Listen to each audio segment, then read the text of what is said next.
ஏங்க நியூஸ் பாத்தீங்களா? தங்கம் விலை 1,00,000 தாண்டியது. இப்போ நீ என்ன பண்ற? நாமளே ஒரு தங்கம், நமக்கு எதுக்கு தங்கம்னு சொல்லி மனசை தேத்திக்கிறேன். நம்ம கஷ்டப்படுறதுக்கு காரணம் என்னங்க? நம்மளோட கஷ்டத்திற்கு பாதி காரணமே நம்ம கற்பனைகள் தான். விருச்சிக ராசி எப்படிங்க இருக்கு? முடிந்தவரை பேச்சில் நிதானத்தை கடைபிடிப்பது நல்லது. நான் நாளையிலேருந்து மௌன விரதம். ஆசையே துன்பத்திற்கு காரணம்னு எப்போ நீங்க உணர்ந்தீங்க? நான் ஆசைப்பட்ட பொண்ணையே கல்யாணம் செஞ்சுக்கிட்டப்பதான். எல்லாத்துக்கும் என்னங்க சொல்றீங்க?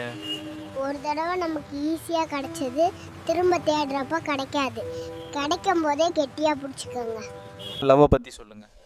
என்னை பொறுத்தவரை எவ்வளோதான் சண்டை வந்தாலும் லாஸ்ட் பிரீத் வரைக்கும் பிரியாமல் சேர்ந்து வாழ்கிறது தான் உண்மையான காதல். என்னடா திடீர்னு சர்ச் பக்கம் நடமாடுற? மனசே சரியில்லை, அதான் ப்ரே பண்ணலான்னு வந்தேன். வாயில கிரீம் ஒட்டி இருக்கு, கேக் திங்க வந்துட்டு பொய்யா சொல்ற? சாரி மச்சி, இந்த டைம் எங்கள் வீட்டில் கிறிஸ்மஸ் செலிப்ரேஷன் பண்ணலடா.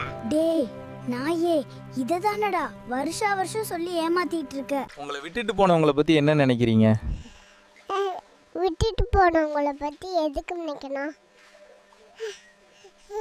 உங்களுக்கு கார சட்னி பிடிக்குமா? அந்த தம்மா துண்டு கார் சட்னி தான்டா என்னை 8 தோசை வரைக்கும் சாப்பிட வைக்குது. கடவுள் நம்பிக்கை இருக்கா? கடவுளுக்கு என் மேலே நம்பிக்கை இருக்கான்னு அவர்கிட்ட கேட்டிங்களா? உங்க ஃப்ரெண்டை பத்தி சொல்லுங்க.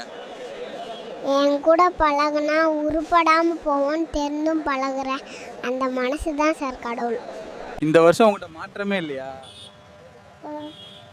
ஏமாற்றம் வேணா நிறையா இருக்கு, அதெல்லாம் உனக்கு எதுக்கு? அடுத்தவனுக்கு கிடைத்து விட்டதே என்று மனிதன் பொறாமைப்படாத ஒரே விஷயம் என்னங்க? மரணம். இன்னைக்கு எல்லாத்துக்கும் என்ன சொல்றீங்க? உழைக்க தயாராக இருப்பவனுக்கு உலகம் முழுவதும் வாய்ப்பு கிடைக்கும்.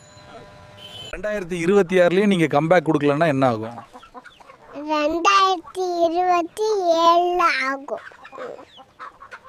உங்க ஃப்ரெண்டை பத்தி சொல்லுங்க. இத்தனை அடி வாங்கியும் நியூ இயர் செலிப்ரேஷனுக்கு பிளான் பண்ணிட்டு இருக்கனா எவ்வளோ திமிரு இருக்கணும் உனக்கு? ஒர்க் எப்படிங்க போகுது? பிடிக்காத வேலைக்கு போய் ஜஸ்ட் சேலரிக்காக கண்டவன்ட்ட திட்டு வாங்கிட்டு லைஃபாக ஓட்டிகிட்டு இருக்காங்க. மாசம் எவ்வளவு சம்பாதிக்கிறீங்க? செலவு போக 5000, கடன் வாங்குற அளவுக்கு சம்பாதிக்கிறேன்.